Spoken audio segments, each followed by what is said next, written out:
प्रधानमंत्री नरेंद्र मोदी ने अपने कैबिनेट के पहले विस्तार में कई बड़े फेरबदल किए हैं, जिसे जंबो फेरबदल कहा जा रहा है। नीतीश कुमार कैबिनेट विस्तार के नायक बनना चाहते थे, जबकि उन्हें पीएम मोदी ने सही जगह दिखा दी है। सुशील कुमार मोदी भी मंत्री पद पर घात लगाए बैठे थे, लेकिन उन्हें भी खाली हाथ रहना पड़ा। वहीं बाबुल सुप्रियो को भी आखिरकार कैबिनेट से छुट्टी कर दी गई। टीएफआई पर आपका स्वागत है और मैं अनिमेश पांडे अब आपको बताने जा रहा हूं कि आखिर क्यों नीतीश कुमार, सुशील कुमार मोदी और बाबुल सुप्रियो को पीएम मोदी ने बड़ा झटका दे दिया है। पीएम मोदी के बड़े कैबिनेट विस्तार के इस फैसले को प्रत्याशित और साहसिक बताया जा रहा है। एक तरफ पीएम मोदी ने उन मंत्रियों की छुट्टी कर दी जिनका परफॉर्मेंस कोरोना काल में अच्छा नहीं था, तो दूसरी तरफ कुछ मंत्रियों को उन्होंने प्रमोशन भी दे दिया है।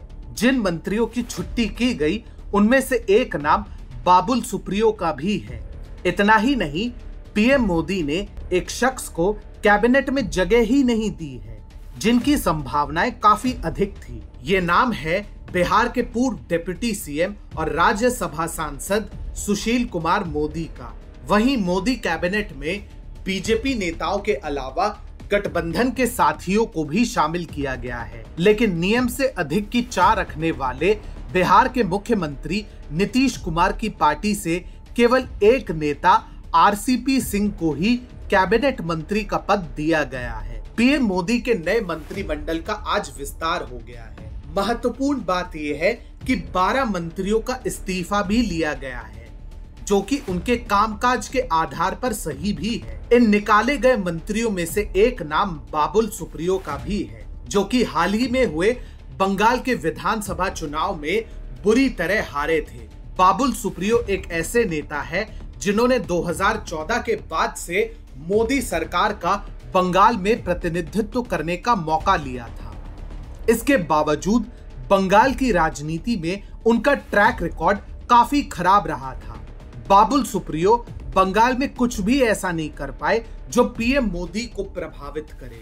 दूसरी ओर बाबुल सुप्रियो के कुछ बयान ऐसे भी हैं जिससे उनकी पार्टी के प्रति कर्तव्य निष्ठा पर शक होता था। कुछ इसी तरह जब चुनावों के दौरान जया बच्चन बंगाल प्रचार के लिए बंगाल आई थी, तो बाबुल ने कहा था कि वो बीजेपी के बारे में गलत बोल सकती है, परंतु मेरे बारे में नहीं। बाबुल इस बयान के जरिए ये दिखाना चाह रहे थे कि वे पार्टी को खुद से छोटा समझते हैं। बाबुल सुप्रियो ने कभी भी बंगाल में जमीनी स्तर पर काम नहीं किया, कम से कम उन्हें ऐसा करते हुए तो नहीं देखा गया। इन सब कारणों को देखते हुए करीब करीब ये तय था कि बाबुल सुप्रियो की छुट्टी हो सकती है, और वैसा ही हुआ। मोदी मंत्रिमंडल के इस नए विस्तार से गठबंधन के कई साथियों को शामिल किया गया है, लेकिन उन साथियों को झटका भी दिया गया है जो कि मोदी सरकार पर आए दिन दबाव बनाने की राजनीति करते रहे हैं, जैसे कि जेडीयू। बिहार के मुख्यमंत्री नीतीश कुमार की पार्टी जेडीयू से एनडीए सरकार में केवल एक ही कैबिनेट मंत्री का पद जेडीयू अध्यक्ष आरसीपी सिंह को दिया गया है, जो कि जेडीयू के लिए किसी झटके से कम नहीं है। जेडीयू की मांग थी कि कम से कम उन्हें 4 मंत्री पद दिए जाएं, लेकिन पीएम मोदी के आगे नीतीश कुमार की एक नहीं चली। साल 2019 में लोकसभा चुनावों के बाद जब बीजेपी ने गठबंधन के साथियों को मंत्रिमंडल में शामिल करने का प्रस्ताव रखा, तो बाकी सब मान गए, लेकिन जेडीयू की अकड़ कुछ अलग ही लेवल की थी। नीतीश कुमार चाहते थे कि बिहार से जितने बीजेपी के मंत्री बने उतने ही जेडीयू के भी हो, लेकिन ऐसा हो ना सका। ऐसे में तोलमोल से बेहतर नीतीश कुमार सही मौके के इंतजार में बैठ गए और अपना कोई मंत्री मोदी सरकार में बनाया ही नहीं। इसके विपरीत अब जब दोबारा हुए मंत्रिमंडल विस्तार की चर्चा हुई, तो जेडीयू पुनः अपना फॉर्मूला निकाल लाई। इस बार भी जेडीयू 2019 के फॉर्मूले पर ही मंत्री पद चाहती थी, लेकिन पीएम मोदी के आगे उनकी एक ना चली। इसके बाद जेडीयू 2+1 का एक अतिरिक्त फॉर्मूला लाई, जिसके अंतर्गत 2 कैबिनेट मंत्री और 1 राज्य मंत्री का पद मिले। बीजेपी इस पर भी सहमत नहीं हुई। नीतीश कुमार के लिए ये एक बार फिर मुश्किल वक्त था, क्योंकि वो मोदी सरकार में जेडीयू का प्रतिनिधित्व चाहते ही थे। ऐसे में ज्यादा ना नुकुर करते तो फिर उनके हाथ शून्य ही आता। इसका नतीजा ये हुआ कि नीतीश कुमार को पीएम मोदी की शर्तों के आगे 2 साल बाद ही सही लेकिन झुकना ही पड़ा। बीजेपी की ये कूटनीतिक जीत बिहार की राजनीति के लिहाज से बेहद अहम है।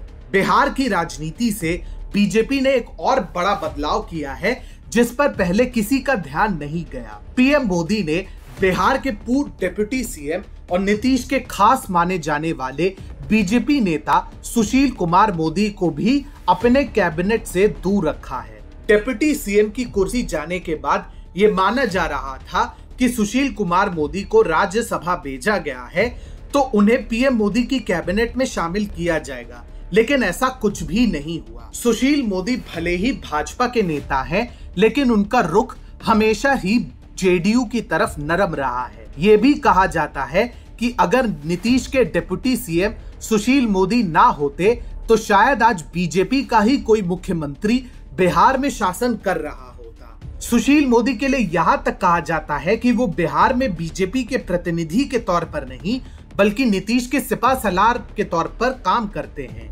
यही कारण है कि उनको इस बार नीतीश कुमार का डिप्टी नहीं बनाया गया और बीजेपी ने अपने कोटे से 2 डिप्टी सीएम बना दिए हैं। सुशील मोदी को अपने मंत्रिमंडल में ना शामिल कर पीएम मोदी और बीजेपी ने अपने नेताओं को सख्त संकेत भी दिए हैं कि भले ही बीजेपी का कोई नेता गठबंधन सरकार के अंतर्गत काम कर रहा हो, परंतु इसका अर्थ ये नहीं है कि वो अपनी पार्टी की विचारधारा से समझौता कर ले। सुशील मोदी की गलतियों का ही असर है कि आज बिहार में गठबंधन की बड़ी पार्टी होने के बावजूद बिहार को मजबूरन नीतीश कुमार को मुख्यमंत्री स्वीकार करना पड़ा है। पीएम मोदी ने अपने मंत्रिमंडल विस्तार और बदलाव में उन सभी को झटका दिया है जो स्वयं किसी को 30 मार खान से कम नहीं समझते थे। बाबुल सुप्रियो को जहां लगता था कि बंगाल के प्रतिनिधि के तौर पर उन्हें कोई मंत्रिमंडल से नहीं हटाएगा, तो उनका पत्ता काट दिया गया। नीतीश कुमार जो कैबिनेट विस्तार में दबाव की राजनीति की प्लानिंग करके बैठे थे, उन्हें भी झटका दे दिया गया। इतना ही नहीं, अपने पार्टी के वही नेता जो भले ही कितने भी वरिष्ठ क्यों ना हो, लेकिन अगर उन्होंने पार्टी की विचारधारा से समझौता किया तो उनका भी पत्ता कटा है, जिसमें मुख्य नाम सुशील कुमार मोदी का है।